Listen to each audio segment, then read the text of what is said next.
In recent months, 4 supporters of the al-Nusra Front closely linked to al-Qaeda have been arrested in Korea, forcing the country to face the fact that it's not safe from terror attacks.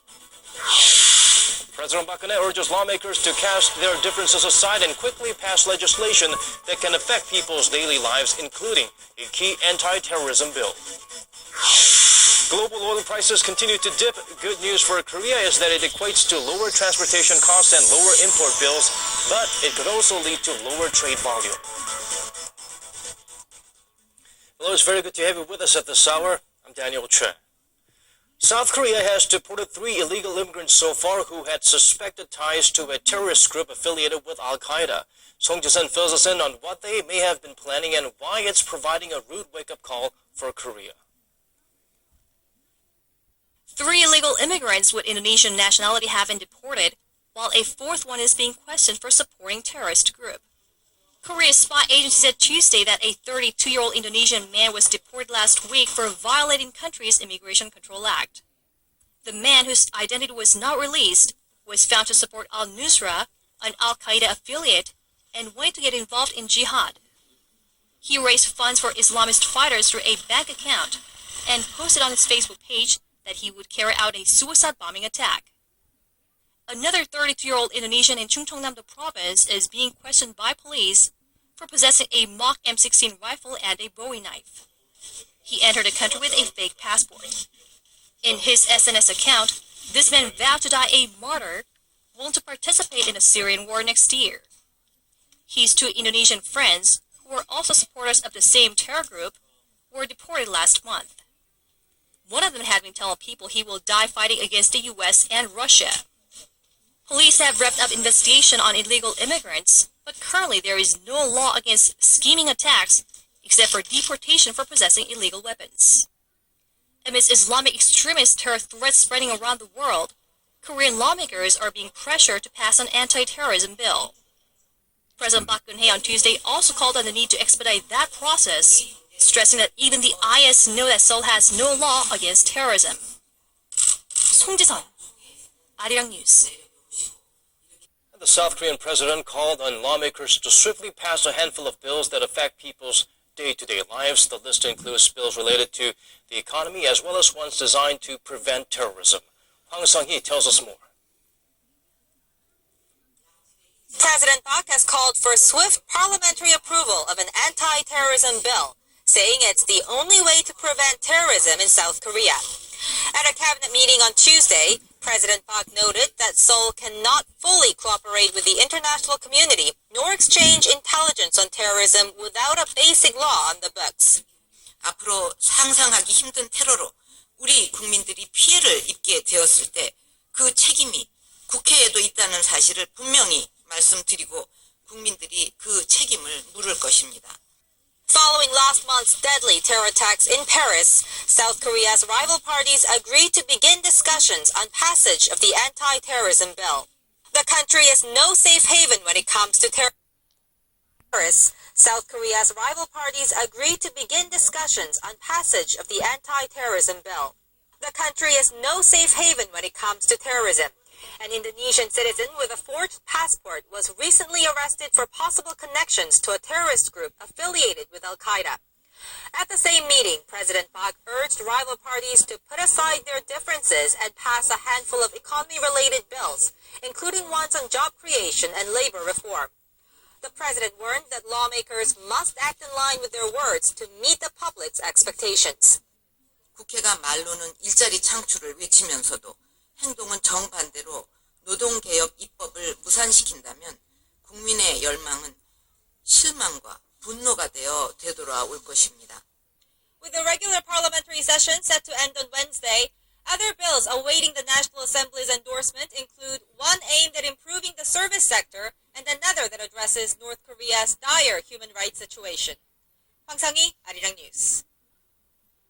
South Korea's rival parties are running out of time to pass bills before the parliamentary session ends Wednesday. Park Ji-won tells us what's holding them up. The deputy floor leaders of the 2 main rebel parties met for talks Tuesday morning, aiming to legislate the bills each party hopes to pass. But they came away empty-handed. The ruling Saenuri Party wants to pass several economy-related bills, such as an act on promoting the service industry, a bill that makes M&As easier, and a counter-terrorism act. The Conservative Party pressed the opposition camp for cooperation, accusing it of deliberately delaying discussions on the bills in committee, and urged lawmakers to be more responsible to its legislative duties.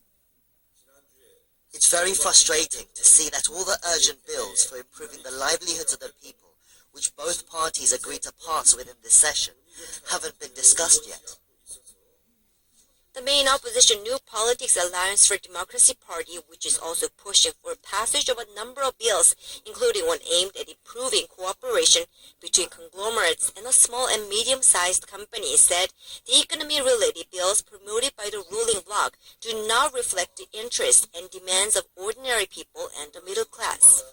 The Liberal Party accused the presidential office of pressuring the parliament, saying the parliament belongs to people, not to the president. The party also expressed their opposition to labor-related bills. The party emphasized that a previous agreement made on December 2nd, under which party leaders had agreed to pass labor reform bills during the next extraordinary session, was based on an existing bipartisan agreement. And as long as the conditions for the original agreement are not met, the party can never accept the bills. We say once again that the party can never accept the passage of the 5 labor reform bills that ruling party and the government are pushing, as they are unjust laws and will only create more irregular positions.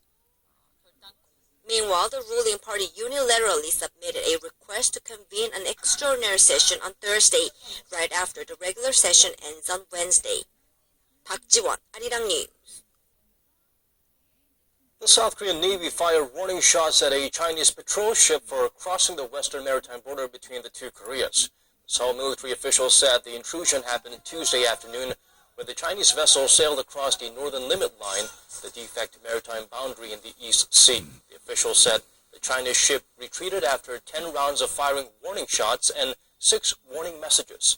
It's rare for a Chinese patrol boat to invade South Korean waters past the NLL, the much disputed maritime border that North Korea refuses to acknowledge. ISIS has purportedly released a video that looks to draw recruits from China through music. One tactic involves a 4-minute-long song in Mandarin that calls on Muslim brothers to awaken. The release of the song prompted China's foreign ministry to say there must be greater global cooperation to fight terrorism. In the face of terrorism, no country can stand on its own, and the international community should stand closer together and cooperate to jointly strike against all forms of terrorism. China has been increasingly affected by militant groups as its economic and business interests grow abroad. Beijing vowed justice last month after the Islamic State killed a Chinese captive. And in the face of growing terror threats in Korea and around the world, the South Korean military is boosting its readiness against any kind of terrorist attack. Regular drills to prepare for a chemical terror attack are conducted, and our Connie Kim had the chance to see one in action. A loud explosive sound signals that this building is under chemical attack. Toxic gas starts spreading instantly, putting the people inside in danger. When the attack is reported to the police, the military's CBR operations team, which specializes in chemical, biological, and radiological warfare, is deployed to the site. 여기 112 경찰서입니다. 터미널에서 화학 테러 의심 상황이 발생하였습니다. 군 화학대는 신속히 출동해 주시기 바랍니다. The event isn't real, it's a drill, and it's being used to help train the military. The team arrives in a chemical reconnaissance vehicle and a decontamination truck.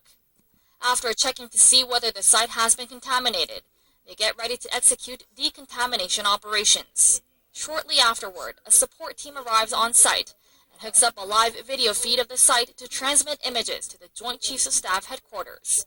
They also conclude that additional personnel are needed to decontaminate the area. This is when the CBR Special Forces team arrives. The agents enter the building to start their search for the explosive. A robot is sent into the building too, and it'll be controlled by a device set up outside the building in a remote chemical detection vehicle. Once inside, the robot detects toxic gas and moves a suspected explosive away from the building in case of an additional explosion. Once the device is brought outside, agents decontaminate the scene. But the operation doesn't end there. Samples of the contaminant are collected and transported to a mobile laboratory set up nearby. Pollutant samples acquired from the accident site are thoroughly analyzed in this mobile laboratory vehicle, the only kind in the country. The Korean military says the drills will help it be prepared to respond to potential terror threats. With rising chemical, biological and radiological threats at terminals and multi-use facilities, we will swiftly carry out initial response measures whenever there are terror attacks. In light of growing terror threats following attacks in Paris, Russia, and Lebanon, Korea's military is also boosting its readiness against potential acts of chemical, biological, or radiological warfare. Connie Kim, Arirang News. Global oil prices have fallen to the lowest level since 2009. OPEC chose not to halt production amid the slide, which sent prices tumbling even further. Shin Se-min explains what this could mean for the local economy in the long run. Oil prices plunged to near 7-year lows on Monday as a direct result of OPEC continuing to pump massive supplies amid a global glut. The U.S. benchmark West Texas Intermediate crude fell to $37.65 a barrel, shedding 5.8%. Brent crude dropped 5% to 40.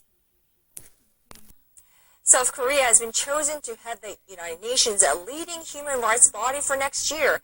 It's also when the UNHRC marks its 10th anniversary. For the first time since the establishment of the South Korean government, the country will be leading an international human rights organization.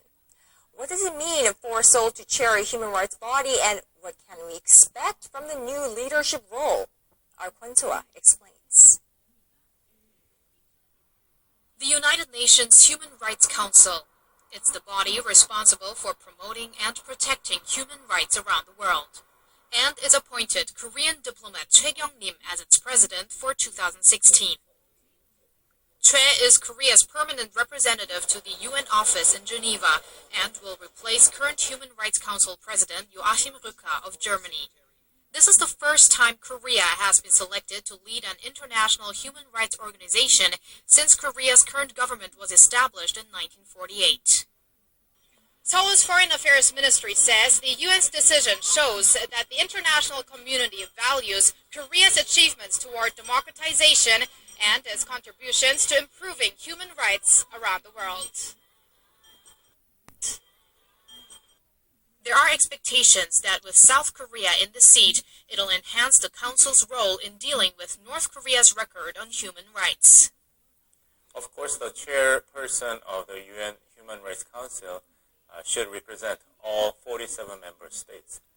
So North Korea issue should not be the most important or special issue to be treated. But remember that it was the publication of the Commission of Inquiry written by the Special Rapporteur appointed by the same Human Rights Council that addressed the issue of human rights.